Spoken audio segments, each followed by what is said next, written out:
So first you're going to hear from Leslie, and she is going to share the 3 strategies that you need to employ in order to get meetings. Then I'm going to jump on stage and talk about what do you do to run those sales calls so that you actually get to the next steps. And then Jamie is going to close us out with how to create proposals that actually stand out from the competition. So without too much further ado, please welcome Leslie Venetz to the stage. Yay, thank you. Thank you so much, Carol. When we did our run through, I tripped right up the steps. So we're already doing better than we did in our run through. As Carol said, my name is Leslie Venetz. I'm so glad to be here and just want to say thank you to all of you for taking time out of your inbound experience to join us for this conversation about founder-led sales. I am a founder myself, the founder of the Sales-Led Go-to-Market agency.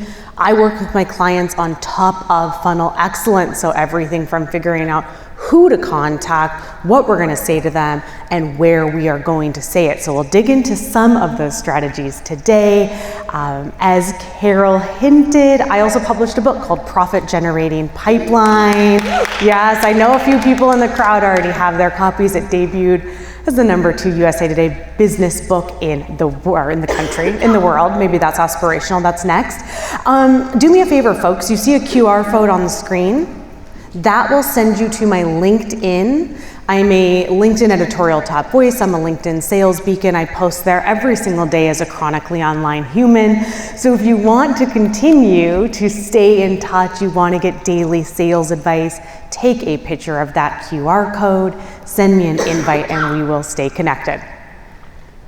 Amazing. So today I have the privilege of talking with all of you about how to build a profit generating pipeline. And we are going to go through 3 strategies that will help you lay the foundation to create repeatable, durable processes that will continue to serve your business. Quick raise of hands before we dig in. Who in the room is interested in more leads? Or maybe more qualified leads, or maybe more revenue coming out of their pipeline? Yeah, I think I saw about every single hand go up. Okay, you're in the right room. The 3 strategies that I'm going to run us through today, the first is it's a bit of a mindset pivot, but we're gonna back it up with the technique. And then we're going to stack what we learned in the discussion about pivoting away from TAM, total addressable market, to SOM, sales-obtainable market, with building some segment-specific messaging. So I'm going to tell you a little bit about what bad personalization looks like, what I think good personalization looks like, and why I think relevance is the most important thing of all. And then this 3rd strategy here, I hope that you will hear me repeat it many times throughout this session. If it's not repeatable, it is not scalable. This is one of the, yeah, that's right, Jackie. This is one of the biggest pitfalls that I see founders fall into. They try to scale too soon. They try to scale broken processes. So believe me when I tell you these first 2 strategies that I'm going to share help you build that extremely strong foundation that you can create those durable, repeatable processes. Okay, shall we dig in? All right. So the first thing that I'm going to ask you to do is a little bit of a mindset shift. Has anybody, and this is a bit of a vulnerable moment, has anybody in here ever felt this like uncontrollable urge or this feeling that they need to figure out how to contact every single person that could possibly buy from them and to have like done it yesterday? Has anybody ever felt that? Yes, some raised hands, some smiles. I think that we often get stuck in this total addressable market mindset. I call it a boil the ocean approach. But here's what happens. When we try to talk to everybody, we end up talking to nobody. And that means our sales messaging is spam.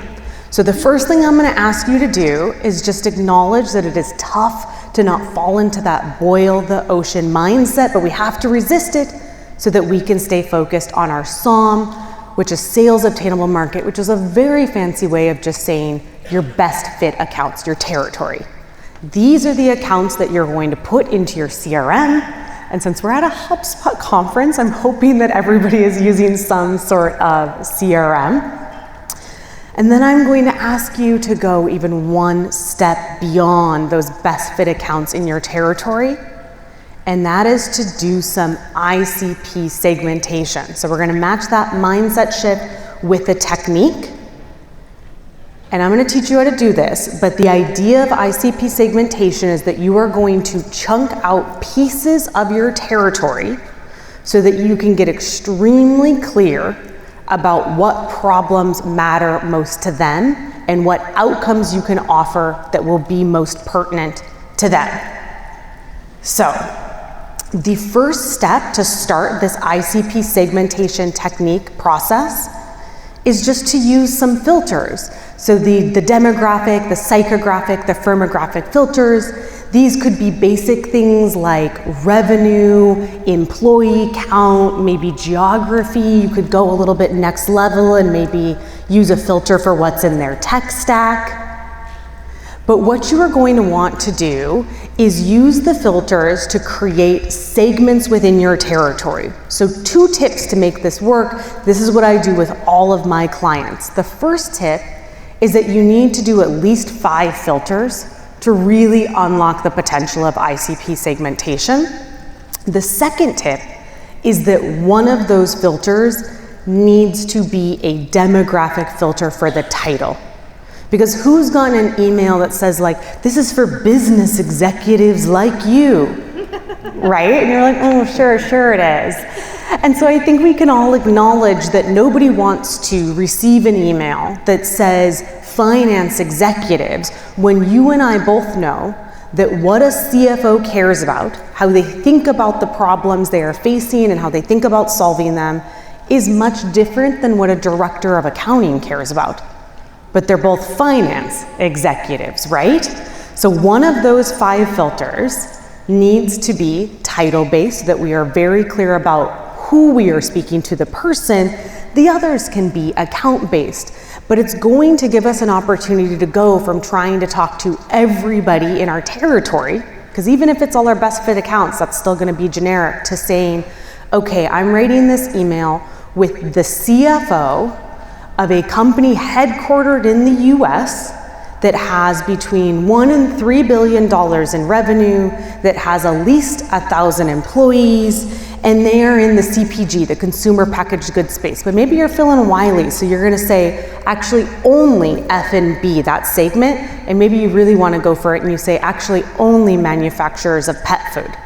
You can already see, right, how much different your ability to understand what that subset of your territory is working on because you have created that minimum 5 layers of segmentation. That's where I want everybody to start. And you see that there's a second point on here for signal-based selling that used to be called intent data, that used to be called triggers. I don't know if anybody's been selling long enough that they used to use like Google alerts for triggers, a couple of people, okay. I mostly see signals being used wrong. And what I would like to repeat for you is that if it's not repeatable, it's not scalable. So what I beg of you is to start with this first strategy. Really lock in that process of stacking multiple filters and asking yourself those important questions of what problems is this segment of my territory solving? What outcomes matter more to them? Figure out how to do that multiple times, make that repeatable, and then worry about stacking in signals. And so signals can be things like somebody just closed a round of funding, or perhaps there was a job change and executive change.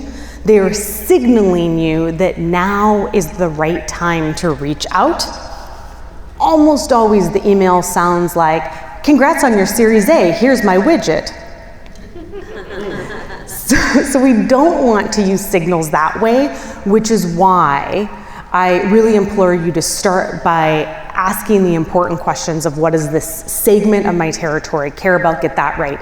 Then you can stack in signals, because where you're ultimately going is unlocking personalization at scale by doing that layered filtering and adding a signal.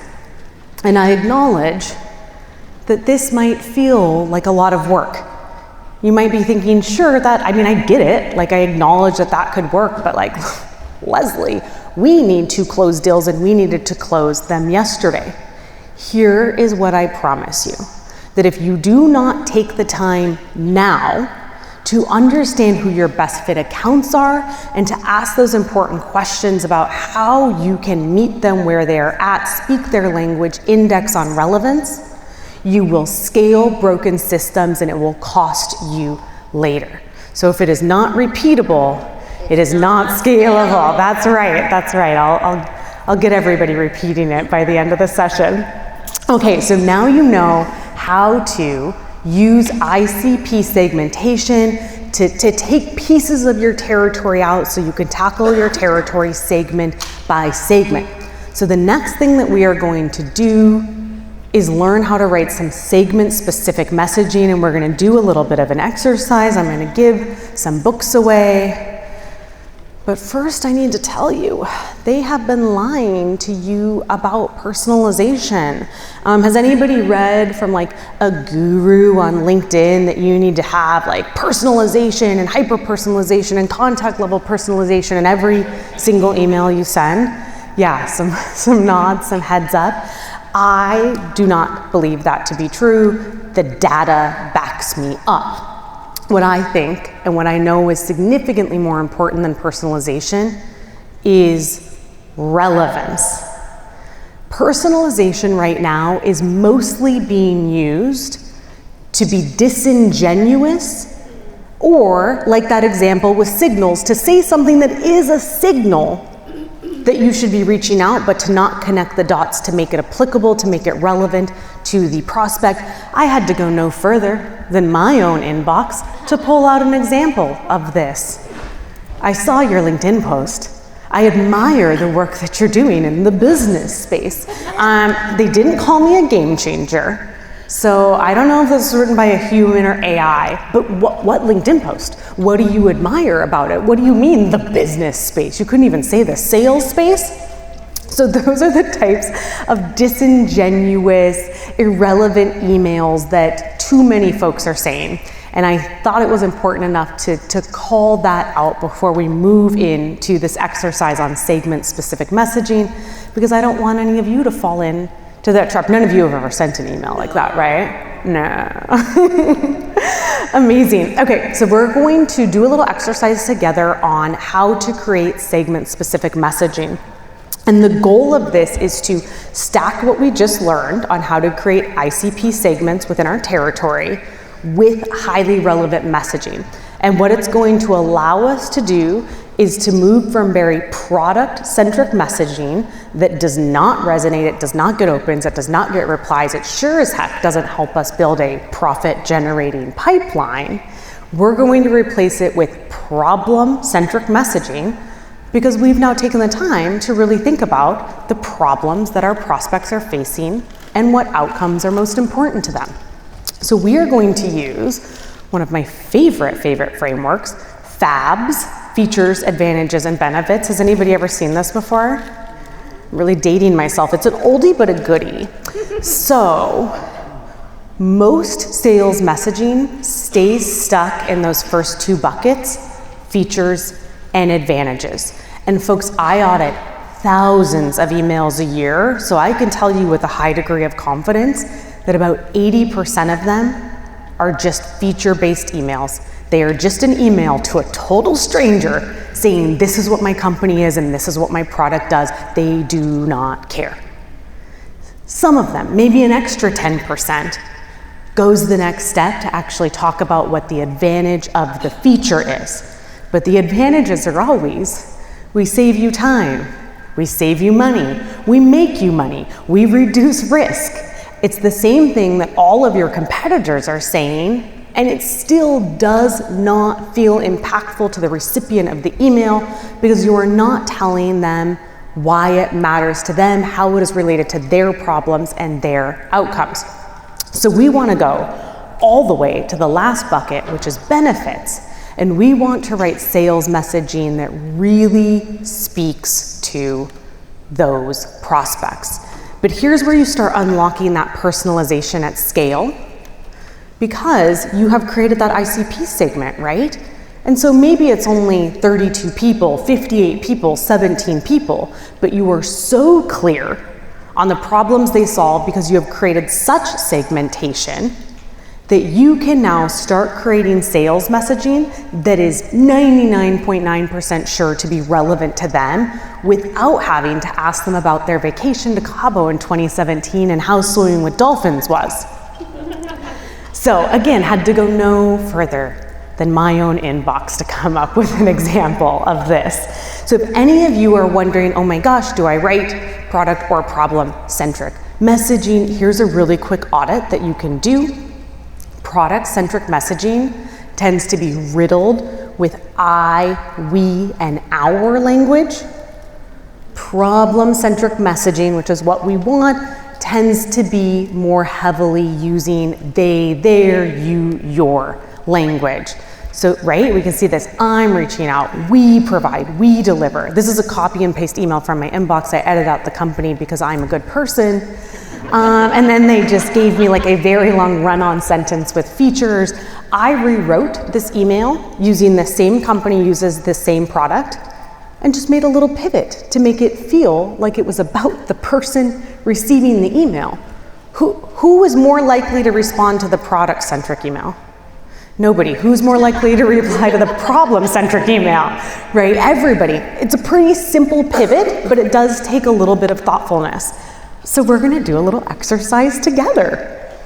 You can type it into your phone, you can write it, but I am going to ask everybody to engage for a second here because I want you to leave the room having done a little bit of the work, the action, so we aren't just thinking, we are also doing. Okay, so where we want to end is this benefits-centric language, but we're going to kind of walk all the way through. And I am going to give some books away to people that are brave enough to stand up and share the benefit they came up with. I didn't know what like the luggage situation is, so I'm just doing vouchers. I was like, oh, my luggage is full. I don't know about you.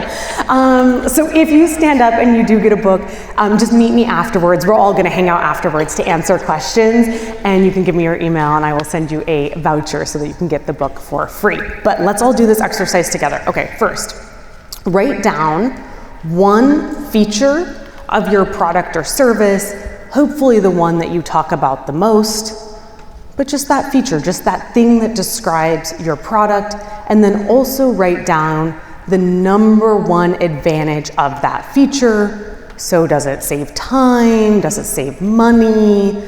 Does it make money? Does it reduce risk?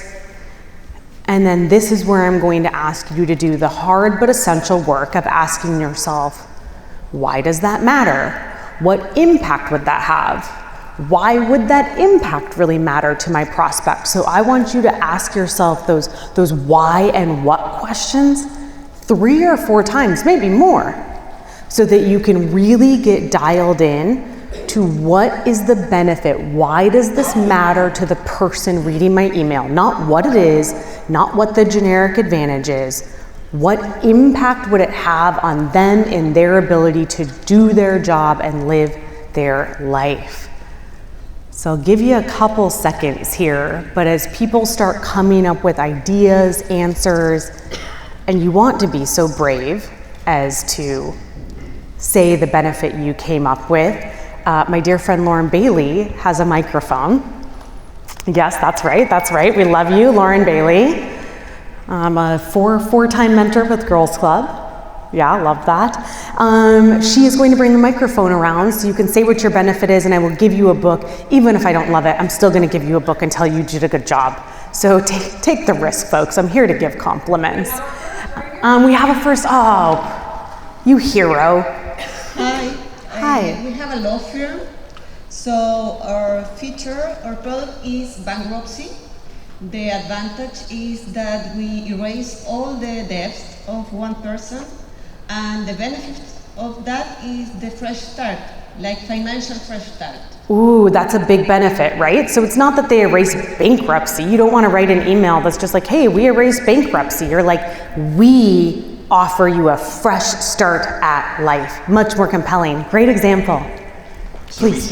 we sell educational services to school districts, and our kind of highest level service is data analysis. And so our feature would be item level analysis dashboards for state testing. The advantage is that it unlocks where instruction on really specific topics is lacking. Okay. And then it gives you a granular, clear landscape of your academic data down to the classroom level. Okay, so it makes it easy, it makes it clear, and then go even one step further. Like what does having access to that clear, easy data, what's the impact that it's gonna make on them? It allows school or district level leaders to kind of provide professional development opportunities, coaching, mentoring in order to close those instructional gaps. Ooh, so maybe better teacher retention, maybe they're gonna win some awards, maybe they'll get promoted to principal. Love that, great, thank you. Hi. Hi. Hi. So our feature is references, AI-driven matches. And some of the benefits, it saves time, more relevant, better experience for the customer, reduce time to close, increase win rate, track opportunities, all of that good stuff. The benefit, and I kind of wrote it to them, is it doesn't serve your career if you can't tie your efforts to revenue impact. Whew. I love it. Incredible. Compelling. That's such an emotional message, right? Nobody cares about the feature, the advantage. They care about the emotional impact. They want to connect with that. That's beautiful. Hello. Hello. My service is fractional revenue operations, and the advantage, number one, find repeatability without wasting time and energy on fiddling with the tech. And the benefit is quickly earning the trust and confidence of your CFO and board. Trust. And then what happens when they have that trust? What does that unlock for them? More budget, more leeway. Like maybe more job satisfaction and happiness because they can be more creative? Yeah. Beautiful. Yeah, they don't feel like they have to like Justify everything. I love that. One more. Let's do one more. Oh my gosh. I'll give away some extra books too. If you raised your hand and you were brave, just come find me. So we provide quoting solution and software for manufacturer business. The feature that we provide is, for example, we can quickly, automatically collect component pricing for the quote. And then, so the advantage would be that it will save time, it will cut quoting time by like 80%. And the real benefit is that it can help those manufacturers to win bids because they can provide the quote very quickly, so they can win business. Yeah, and it sounds like something else in there about like customer satisfaction and maybe customer loyalty because they feel very heard, they get quick responses. I'm so happy we ended on that example too because that sounds like a pretty technical product. And so it's especially important when you are selling technical products to not get bogged down in that feature, that advantage. Language to move all the way over to benefit language. So take this exercise, do it at home, do it with your team. Third strategy before I pass the mic over to Carol so we can move into the middle of the funnel now that you've all booked these amazing meetings. And it is just me repeating for the 7th time maybe. If it is not repeatable, it is not scalable. Yes, I love you all so much. That is just such a pitfall that I see too many founders fall into, and I don't want any of you to fall into it. So make sure it's repeatable. Do not scale broken systems. You deserve better than that. All right, a couple key takeaways here, folks. You are all going to go home. You are going to look at your territories. You are going to use that ICP segmentation to get clarity on what specific chunks of your territory care about most so that you can write incredible segment-specific messaging that is relevant and that is problem instead of product focused. Thank you all so much for being here.